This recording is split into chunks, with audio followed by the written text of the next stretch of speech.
let's get into the journal with me, and it is story time. So, Glasgow is a city full of charm and humor and evidently passive aggressive tea vengeance.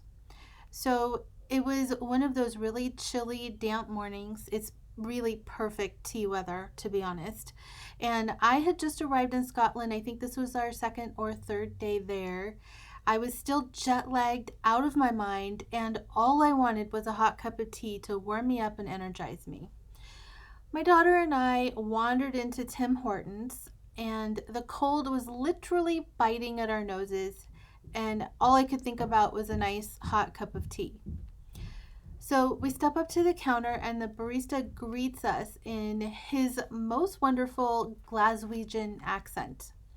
And he says, "Hello, what can I get you?" I'm not going to attempt the accent, because I would just butcher it, and it's really nice. So I'm just going to use my American one. Okay, so hello, what can I get you? He says.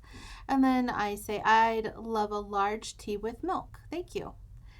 He pauses, tilts his head ever so slightly, and says, "With milk?" And then I say, "Yes, thank you."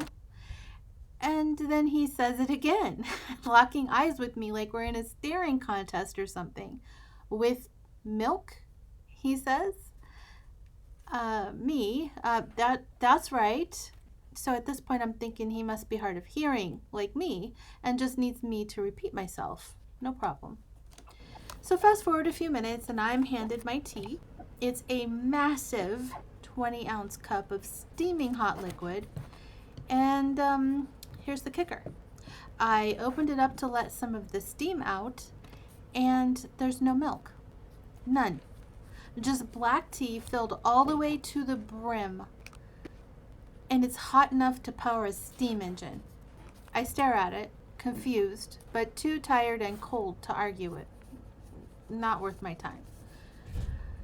So we sit down, and I start brainstorming ways to fix this. Thankfully, we had just come from the grocery store, and by some miracle, I had a tiny carton of single cream in my bag.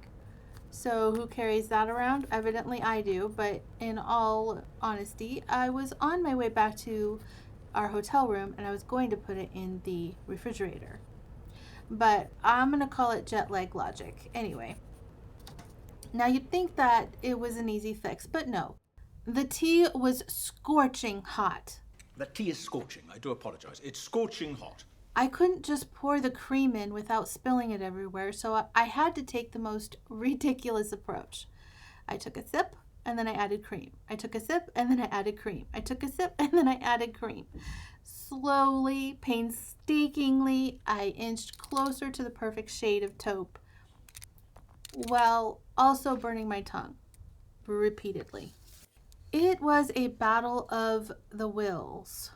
The tea versus my sanity. Every time I thought I'd nailed the color, it still looked like swamp water. I was mid-sip, mid-cream pour when my daughter pipes up. "Mom, you know why you didn't get milk, right?" I pause. "Why?"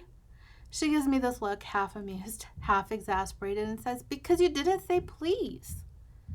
At that moment, everything clicked. The barista repeated, "With milk?" wasn't a hearing issue. It was a cultural politeness test, and I had failed it spectacularly. I hadn't said please, and now I was paying the price with 20 ounces of boiling tea and a carton of single cream. So, just as I'm processing this revelation, my daughter bursts out laughing. "Mom," she says, "that old man outside was totally judging you." I glance up, and sure enough, there he was, a random elderly man walking past the cafe window, watching me mid-pour. His expression was a mix of bewilderment, disappointment, and pity. If he had been holding a gavel, he would have pounded it right there on the sidewalk. At that moment, all I could think was, is this my legacy? Am I the tourist who doesn't know how to order tea properly? Who can't say please? My daughter, of course, thought the whole thing was hilarious, and she spent quite some time reenacting the old man's judging look at me, complete with the squinted eyes and exaggerated head shake. So was I mortified? Oh, absolutely. Did I learn my lesson? You bet.